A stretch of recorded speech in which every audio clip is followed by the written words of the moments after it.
to whether or not it's even appropriate to send these cases to mediation. And so I looked at this and I said, you know what? This would be an easy legislative fix. And I talked extensively with Senator West, who's someone I respect deeply, and talked to him over and over again. Said, you know, this is a real problem. These people are losing their houses because we can't sit down and talk with them. And something should be done about this. He said, why don't you draft a bill and I'll see what I can do. I said, okay. So I drafted a little one-line bill which said judges can hold hearings in judicial foreclosure cases. Didn't seem that controversial. Shows how naive I am. I talked to, I mentioned this to Gene Roberts and eventually to Mike. And I said, you know, it'd be helpful to have an ally on this because I know that if I get the foreclosure forces who are all kind of in favor of this, the anti-foreclosure groups, this would kill the bill because they're not popular down in Austin. I'd like to have an ally there, and they were extremely, extremely helpful. And up until the day before the first hearing, we had no opposition. And the day before the very first hearing, we had 8 groups contact Center. Was it 8? 8's probably not good. About right. 8 groups that contacted 7 mortgage company groups and property owner groups that contacted Senator West's office and said, we are all against this bill. And I contacted Ryan. Ryan was very helpful. I said, well, does that mean that we're finished? Are we going to lose now? And I will say that this bill never would have passed without the passion. You know, I appreciate the comments, but this would never have passed without Ryan and Senator West really taking a huge role in this. So he had us sit down, and that's when the whole process really started. Ryan, do you want to kind of talk about what happened when they contacted you and what some of their concerns were? Sure. Here, from up here. Well, the first thing is everybody loves to wait until the day before a bill hearing before they tell you there's a problem with a bill. So that was a fun lesson for all of us. But what we heard was from mortgage bankers associations, home equity bankers associations, bankers in general, was that we are going to be adding in delay and costs into a process that's meant to be expedited, cheap, and it's for people that aren't trying to save their homes, was their argument. To which Judge Hoffman aptly replies, how do you know if you haven't served them process? So they all come in, they bombard my office, Senator West's office, the day before our first committee hearing when we're going to bring this very small bill up and tell us what all the problems they think are with the bill. And that's when I kind of panicked and called Judge Hoffman. I said, there's a problem with your bill. And he says, well, I thought it was doing just fine. I said, I thought so too, but it's up tomorrow and it's not going anywhere. So we need to figure this out. And so Judge Hoffman, I don't know if you were already there or if you got in your car immediately and drove down. So we delayed the hearing, and I set up a meeting with several of the Bankers Associations groups and Judge Hoffman. So we're all meeting in the cafeteria at the Capitol, and I show up a couple minutes behind in the meeting. I was stuck doing something else, and I walk in. There's I think 9 bankers or so, and Judge Hoffman there standing firm and arguing his case. As you know, most people would probably crumble under that situation, but Judge Hoffman, I'm sure, has been put through worse. So he did a great job, and I really can't tell you enough that if it weren't for him fighting for this thing, for coming up with the idea and really sticking in and coming down and going to meeting after meeting. And I don't know how he made it through his docket during the session, but he did, because he just kept showing up in Austin to fight for this thing. And I think that's pretty much where the fight started and lasted through the entire session, all the way up until this thing was signed into law in June.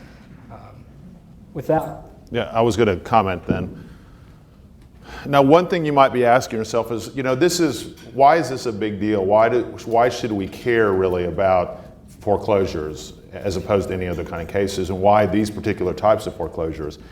And I'm not an expert on this. I'm just trying to read tea leaves. But the tea leaves that I read is that this Rule 736 expedited foreclosure process originally just applied to home equity loans. The legislature recently, and I think this is a good thing, is they told property owner associations that did foreclosures, you're going to have to go through an expedited process and it's going to be Rule 736. They were non-judicial before. And at some point, I'm not sure when, tax liens were also added to that. And so it's very possible that at some point in the future, I'm not saying it will, but at some point in the future, you may see every single residential foreclosure go through Rule 736. And where we now may have dozens and dozens of these cases filed a year, we would have hundreds and hundreds. And so one of the reasons I was so passionate about this is I saw the number of houses we saved during this foreclosure crisis. I saw that the foreclosure crisis was ending, but we never know what may happen in the future. But I also saw that we may have many, many more cases go through this process, and this process the process at least that I had set up, would not be possible under the current Rules 736. And so one of the things that I kind of like to talk about is why this is important to mediators. Because I think something we've learned, and Mike was really instrumental in this, because I've never been a mediator. I grew up in what I call the age of mediation, which is I talked to some older lawyers, and they always laugh at me, and they're like, why do you care about mediation? You know, why don't you just sit down and talk to the other person? And when I started as a litigator, I basically believe that, you know, almost every case at some point may be useful for mediation. And I'm a big proponent of mediation. I send basically every case to my court needs to go through mediation before it goes to trial. And the two arguments that came up during this process that gave me pause as somebody who is a passionate believer of mediation, one that had some effectiveness that was against the bill, and one that didn't end up having very much effectiveness, but it's something I think you guys need to watch out for, is the first argument that was made against this bill is that it was unconstitutional. I said, how is it unconstitutional? I mean, there's nothing in the Constitution that says you can or cannot have mediations, or that judges can or cannot have hearings. And the Supreme Court, the mortgage bankers said, well, when the constitutional amendment was passed, they said the Supreme Court was to adopt rules, and they didn't say in the rule that mediation was allowed. It didn't say one way or the other, and since it's not specifically stated in the rule, therefore you can't order mediation. And I said, well, there's almost no cases where they say you can or can't. I mean, that would be the case for every mediation then. We'd never be able to order mediation. And we had a number of arguments about that, and that ended up not carrying the day, but it was kind of an interesting argument. The other argument that we saw, and this was not from the mortgage bankers, it was from some servicer that kind of came up at the last minute, and it was interesting. They basically argue that mediation is not effective in these kinds of cases, that we should not even consider, we should pass the exact opposite kind of bill, which would be prevent mediations. And their argument was, well, you have plenty of opportunities, the mortgagor, which I don't agree with, but the mortgagor and the bank has plenty of opportunities to try to work these cases out before they ever get to expedited foreclosure. And I said, well, by that reasoning, wouldn't that be the case for every lawsuit? I mean, every car wreck, you have an adjuster that you can talk to the attorney. Why would we order a mediation in that case? If we had, for a commercial case, you have a commercial dispute, the partners have plenty of opportunities. And the thing that was interesting was that argument, at least at this point, held absolutely no sway. None of the legislators, none of the senators, really, not even the mortgage companies really tried to argue that point, I don't think, but you talked to them more than I did. That really, the good thing is that at least where we are right now, as Mike and I talked about, mediation occurs because it's allowed by statute. If the legislature doesn't care or becomes anti-mediation, it will affect the ability of all of us for me to order mediation and for you to mediate. And the good thing was that at this point carried no sway, but the fact that the argument was made was kind of interesting. And two final comments, and then we can open it to questions.